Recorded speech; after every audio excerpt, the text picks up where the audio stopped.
What's up, trappers? Nick and Leanne here. We're basically just out looking around a little bit. We like to call it pre-season scouting. Here in the Mountain State, you trap from November through February. I know some of you states, y'all trap year-round, but anyway, we like to look now so we don't spend our season looking, and we basically spend our season wearing the animals out. So my advice would be, take some time during the off-season and get out and look around. This is an area we trapped last year. It's kind of like an old haul road, but I'll show you what we're doing.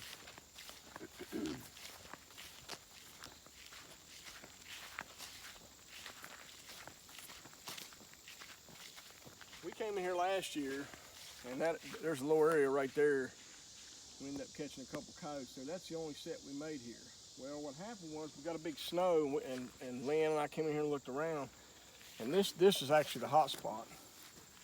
There's multiple coyote and cat tracks in here, and they run out this way, which we're going to set that. But the telltale for me is this right here leads down to a big field, and it's ate up with canine tracks, and nothing's changed since we looked at it last winter. And there's a little pinch point down there going down the hill. We're either going to snare that, or we'll drop a blind set in there. But anyway, we came and see this now. It's going to be a home run for us. We're going to pick up, there are coyote tracks. They're absolutely everywhere. And so by just doing a little bit of preseason scouting and doing our homework, we know for a fact that those predators are using this. Something up here I want to show you, and then we'll cut the video off, because I know you guys are busy and you don't want to hear me gabbing. But why it's good to get out and look at this stuff now. Right there's actually where we caught a couple coyotes right there. I want to show you something here real quick.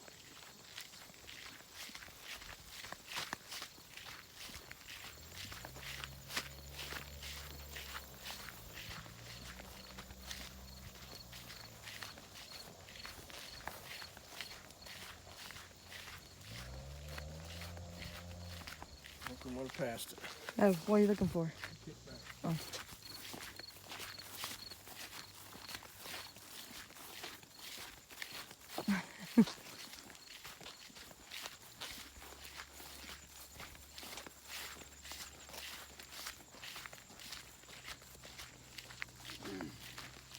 Here it is.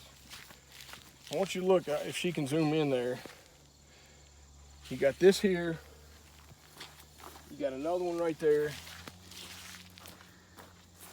got another one right there. Those are what's called kickbacks. I know most of you guys have been trapping for years, you understand this, but this is for some of the new guys. What a dog will do, what a canine will do, is when he either takes a leak or puts him a big dump right there, if you'll notice, even domestic dogs, they'll kick back, what they call kickback. They'll throw this dirt, and what it does is they have, in their D-pads and between their toes, they have glands, and that's why some of these gland makers want you to cut those out if you're keeping glands. When he takes a leak there, or he takes a dump there, that's first of all, he's marking his territory, and then he's basically he's putting his scent in there.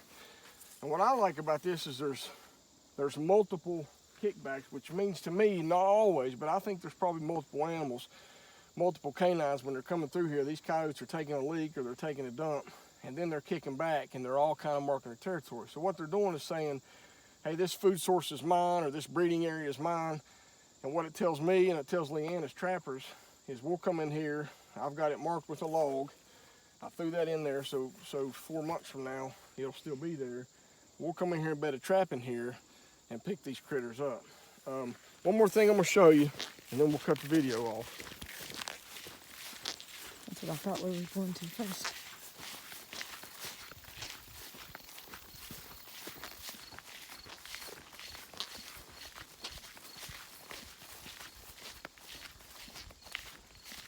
Right here. Here's another kickback. And this is a prime example. If you'll notice, this coyote left a pile right here. Now I'll let you in on a little secret. A friend of mine in Tennessee, excellent trapper, taught me this a few years ago. Actually, it's been quite a while ago, but if you'll look close to this, there's apples in this. This poop is ate up with apples. Early season, when you start your season, if you'll use fruit-based lures or fruit-based baits, you'll be surprised at the number of predators, cats included, that you'll pick up based on that. These things will run around, these fruits ripe, and they'll eat this thing, or these fruits, and you'll pick them up. Last thing I'll tell you, like when you set these kickbacks, these aren't passion-based. These are strictly territorial based. This guy's saying, this is my food, these are my females, or the female's saying this is my area. So when you set these, regardless of when it is in the season, you can use gland lure. Find out from your maker, whoever it is that you're using, a lot of these glands are set up, some of them are matrix based, which is a passion based breeding lure, and some of them are territorial based, which is something that, these canines are always territorial. So come in here, even when it's not breeding season, you can throw some lure in there. Just try to make sure with your bait makers that you're using territorial based lure on these things, and you'll absolutely wear the predators out. Anyway, I look forward to talking to you guys and seeing these catch pictures coming up. If you have any questions, just give us a holler. We'd love to help you out. Catch you somewhere else down the line.